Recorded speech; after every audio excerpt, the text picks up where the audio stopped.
Hi guys, welcome to my Mythic Kil'jaeden guide. I'll be telling you what to do if you are the third tank as Guardian in this fight.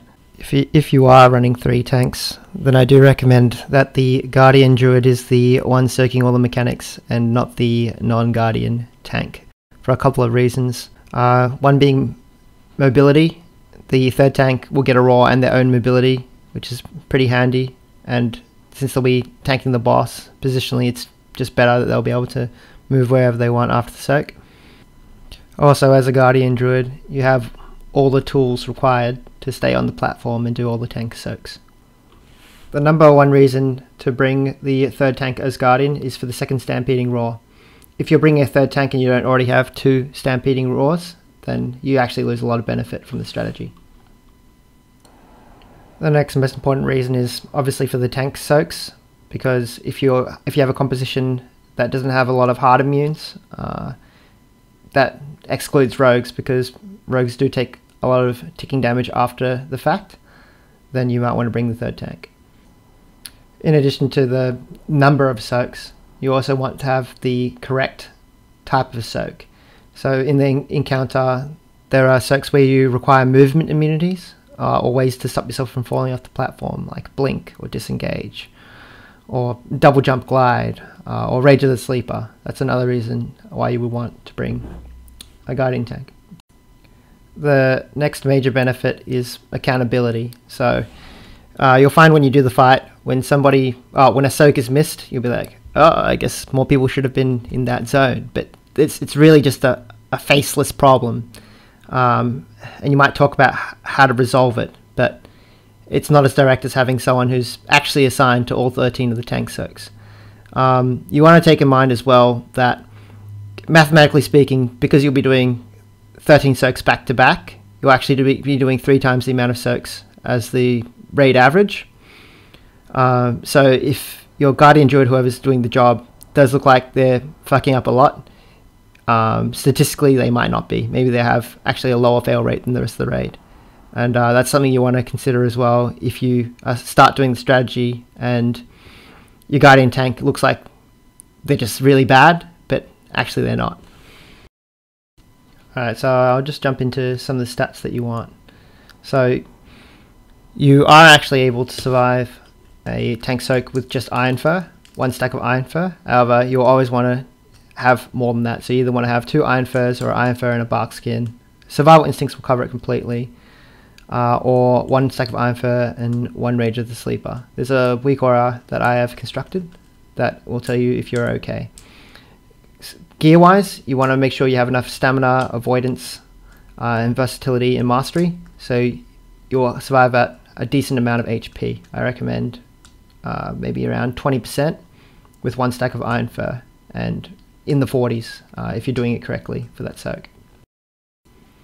You'll also want 112% movement speed, and you can get this with either Feral Affinity or using Sephuz and a speed piece. The reason for this is the transition soaks require you to run from one corner to another. While it's not mandatory and you can just try and luck it out, I recommend running some extra speed so that you can get this 100% of the time using Travel Form.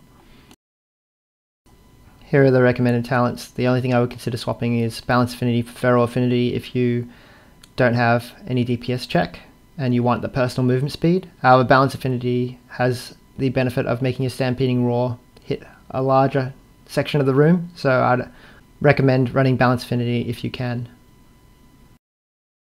So now I'll just proceed to discuss every single tank soak and other tiny mechanics and how you deal with them. The first soak of the fight, the entire raid will be lusted, so you want your tank partner to either be the other tank who doesn't have the debuff, or a healer who is able to soak. In this case we utilized our Resto Druid. Positionally I had to learn what all my tank partners like to stand, and then attempt to stand on the opposite side of the circle to them. So in this case our Druid was standing on Moon, and therefore we're standing behind the boss, and as you can see on the left hand side of the room I got the one closest to the circle. When the DPS ads come up, all you do is you pop Incarnation and then you spam Thrash until they're dead, and then you dodge as a DPS would.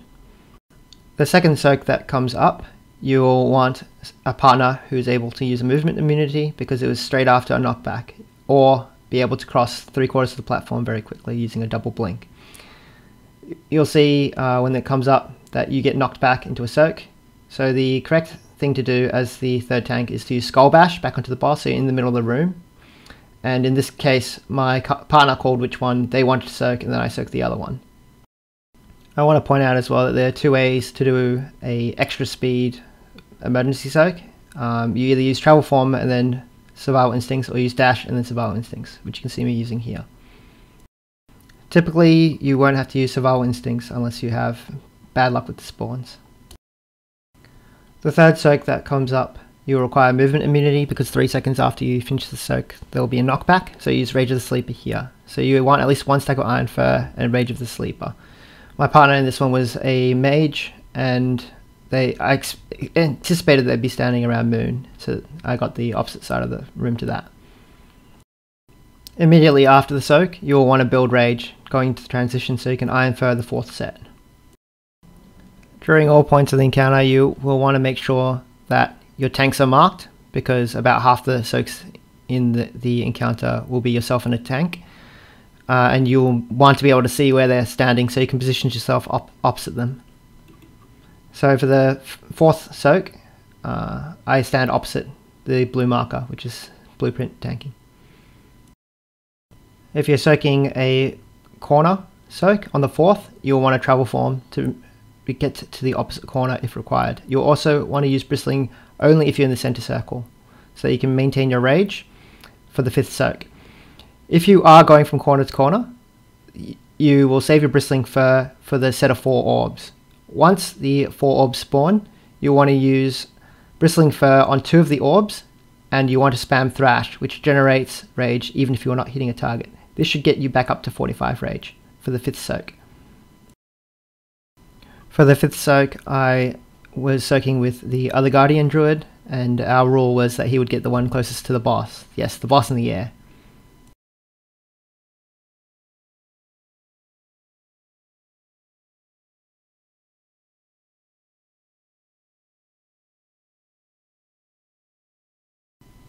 For all the soaks where you have a tank partner, in the 2nd phase, you will try and give them the soak that's in the center circle, and you get the furthest away. Otherwise, you can also split the room in 2 beforehand. So for the 6th soak, I was getting anything close to the exit, and Peter was getting the ones near the entrance to the room.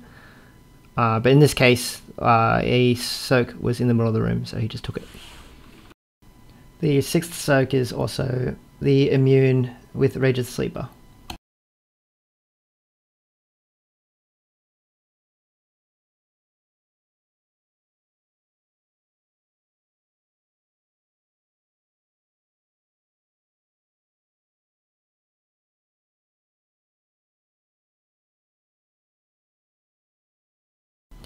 Throughout Phase 2 and Phase 3, you'll want to stand in any focused Dread Flames which are not immuned or invisibled.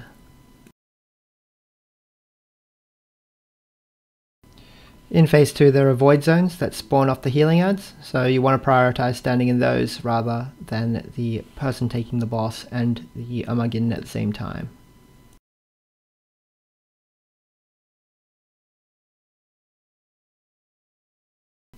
At any time where the boss is not in the middle of the room, before the Armageddon comes out, you'll want to try and get into the center of the room for your Stampeding Roar so you hit everyone, and you can also make every single tank soak. My partner for the 8th soak was the first mage we used in Phase 1.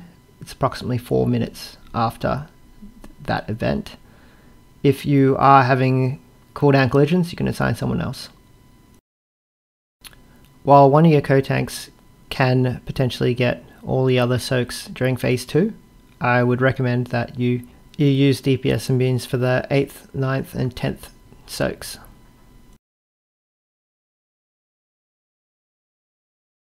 There will be a couple of times during the phase where you will not have Stampeding Roar, and for those you will want to use Travel Form plus Survival Instincts.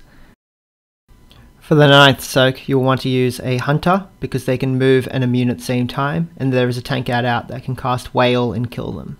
So you want to pre-immune while moving as that hunter.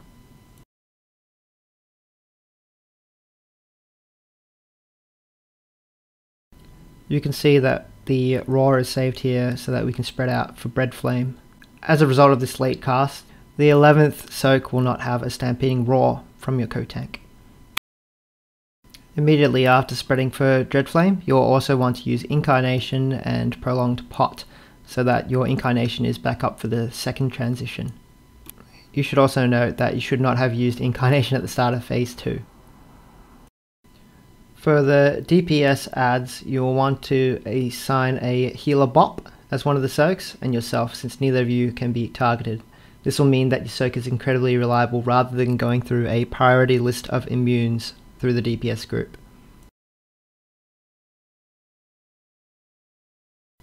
For the 11th and 12th soaks, we used the same tank in a row, and it was our Prot Paladin. This was handy because the other tank would have had Felclaws, and also the Prot Paladin had movement.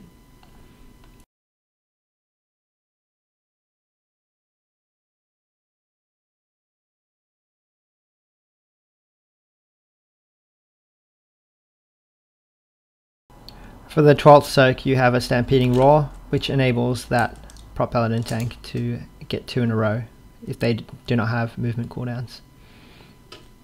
Additionally, there are healing adds, so you'll want, for the 12th and 13th soak, to be looking in that void zone. For the last 2 soaks of the phase, you will want to ensure that you do not use Rage of the Sleeper, as you will need it during the 2nd transition.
When the 2nd intermission begins, you'll want to make sure that you are in cat form before Illidan spawns so that you can see if there are any green dots that are your allies and discount them. Then when the new green dot spawns, you can ping it instantly using Track Humanoids.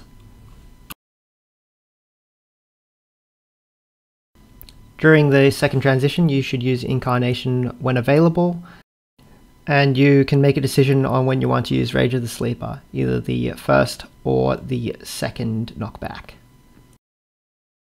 Since you are spec'd Mighty Bash, you also want to ensure that you stun any adds just right before they finish their cast, so that they don't jump. Phase 3 is fairly self-explanatory. You have 2 roars and you will want to use them to get to the safe zones that are marked for the 2 obelisk spawns every time there's a darkness cycle. If you are kiting the 3rd orb in each set, then you can use Rage of the Sleeper and Survival Instincts to survive a obelisk knockback, or you can choose to use a hard immune such as a hunter.